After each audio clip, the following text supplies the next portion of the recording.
Hello guys, welcome back to another video. Today we're going to be discussing the top 10 public execution methods, aka capital punishment. Let's get right into it. Disclaimer, this video is solely for educational purpose only. Please don't attempt any methods. At number 10, we have beheading. Quite common during the Middle Ages, the weapon of choice was an axe, and later on they decided to use swords. This execution method is at my number 10 spot simply because it's quite basic and simple. It's a quick, painless death, basically used on very honorable people such as knights, nobles, royalty, etc. Moving on, at my number 9 spot, we have burning at the stake. With sexism and superstition being on the top in the medieval times, victims of burning at the stake would often be women. So yeah, that's pretty lame. Burning at the stake is what it is. You get bound to a stake and then you get lit on fire. And you scream, and you scream and scream until you can't scream anymore. At number 8, we have something somewhat similar to number 9, but instead of fire, we have water. Drowning pools. The victims of drowning pools would also often be women. For example, in Iceland, this execution method would be used between the 1600s and 700s, only on women. And apparently, the reason for this was because the executioners wouldn't want to hear the screams of a woman. So, you know, when you're under the water, you can't really scream, and everything's kind of muffled and muted. Therefore, it wouldn't be so traumatic, I suppose. At number 7, we have hanging. Hanging is also pretty lame and basic, nothing exciting. What can I say? You're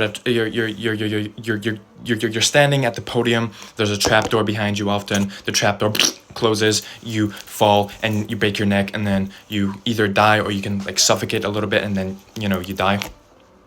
So yeah, not much to say about that one. Pretty lame, nothing special.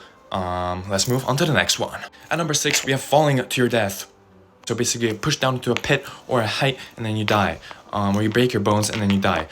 Pretty simple, pretty basic, nothing exciting, not very intricate. So that's my number 6 spot. Let's move on to the next one. At number 5, we have Giting. So basically, you would get hung up on a cage in a public space and you would starve to death. Imagine you're just walking on the street and you see, you know, someone hanging from a cage, just sort of dying there. That is pretty lame. You know, this would scare people, this would deter people from committing any funky crimes. Therefore, I think that's a pretty good one. Moving on to the next one. Number 4, immuration. Basically, it means what it means. From Latin, immurus. Basically, you get locked away in a really tight space forever and you go crazy and die. So yeah, pretty awful. Moving on to number 3. At number 3, we have being hanged, drawn, and quartered. Basically, you get dragged by a horse to the spot of the hanging, you get hung until you're nearly dead, and then basically they just mess you up real good. You often get disemboweled, quartered, beheaded, and, you know, a few other things probably. You would receive this public execution/torture method if you committed high treason.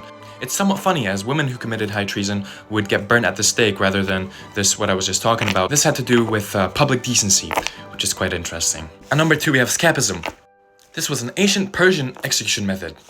Basically, you were placed between 2 boats, you get fed honey and milk, and you're sort of left there floating in a pond until bugs, insects, all these other things come get you. They will burrow inside you, they will lay eggs inside you, larvae, etc., everything, until you develop sepsis and die.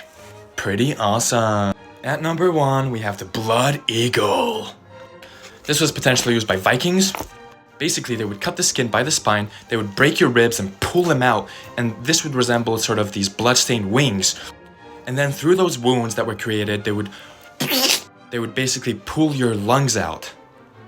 Pretty awesome in my opinion. Alright guys, well that was my top 10 public execution methods, aka capital punishment. Not all of these probably fall into the category of like public execution, but they're all sort of, you know, execution methods. If you've got this far, let me know what you think in the comment section down below. And if you've gotten this far, remember to follow me on Instagram at SZZMO. On that note, thank you for watching guys, and peace out.